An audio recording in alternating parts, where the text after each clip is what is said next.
That's right, ladies and gentlemen. Mephisto exists. You see how Ryan Coogler brought him out and stopped letting him hide in the shadows? I don't know if that was Marvel's decision, Disney, or whoever, but I love the fact that he went to the root of it all and just simply was like, Mephisto, dude. No, not Dormammu. I like that y'all think it's Dormammu. I like Mephisto addressing other godly beings that are lords of the abyss or lords of magic and all of that stuff. It's like, no. Y'all use all of that energy out there, but I'm the one that influences all of that evil activity. All of it. Every time y'all fought somebody, every time that evil decision and whispering in your ear and all of that, it was Mephisto. I like them doing that because for so long you get a hint here and a hint there. You only seen Dormammu. We're not going to see probably Cthulhu. You're not going to see Lilith. You're not going to really probably see Sidorak and all of them like that.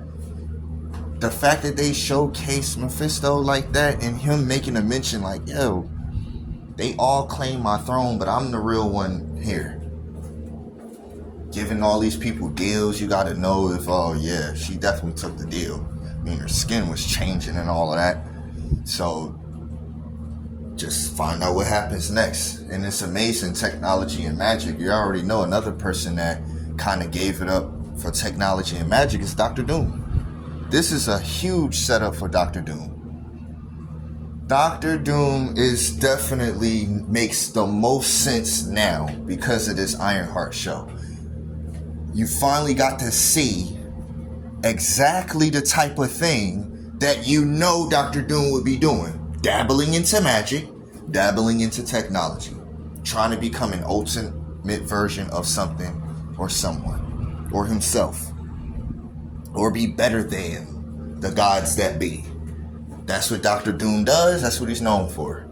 Amazing that IronHeart finally introduced the meddlings of technology and magic, because for all of these years we've seen a separation of it in most media, in fact, in most things related to Marvel, because the scientists don't really believe in gods and there's too many atheists around. It's so odd to have atheists in a world of comics, because most of the things that happen comes from gods, powerful beings. These are the people who set the stage for everything. And I like that he touched on that. That simple introduction to Mephisto, it concludes the long mystery of why is it so bad and why they be going through so much. It would be the same ontological shock you would get if, you've seen the devil in real life. You've seen him in real life and he introduced yourself exactly who he is without hiding it, all of that stuff. And he showed you with example to prove it. Yeah, it would be the same shock, like, oh my goodness, I'm looking at the reason why all of this is you. You're the deal guy. You're the one that's trapping our souls and damning them. You're the reason for all of this poisonous activity in the universe.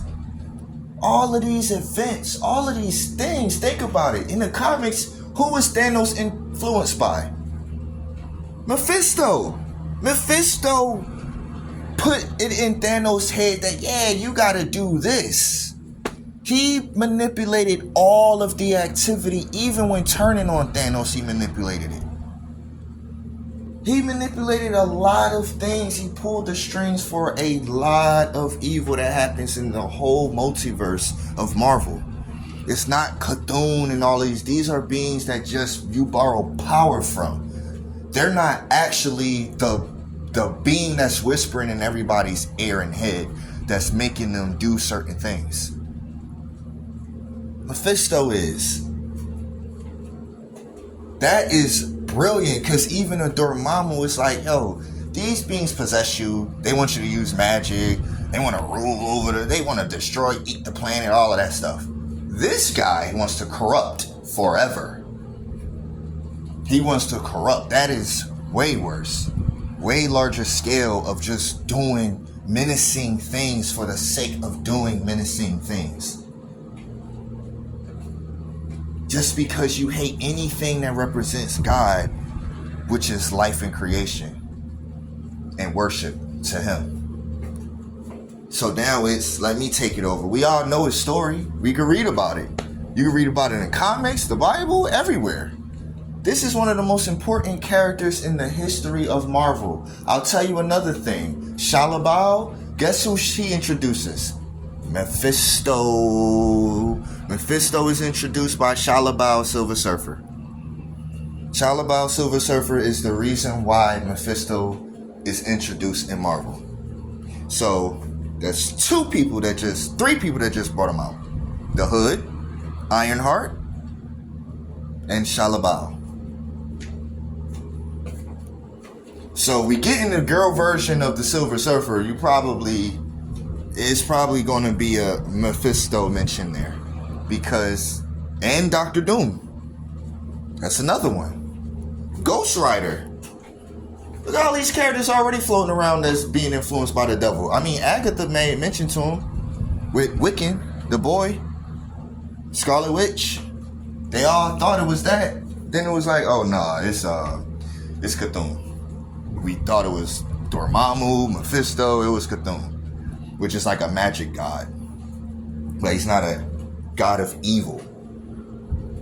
Or the evil one is Mephisto. Anyway, man, I'm out of here. That was just my Mephisto rant. His little bit of his importance and significance to the MCU and Marvel Comics all along. He's been the string puller of the bad things, basically.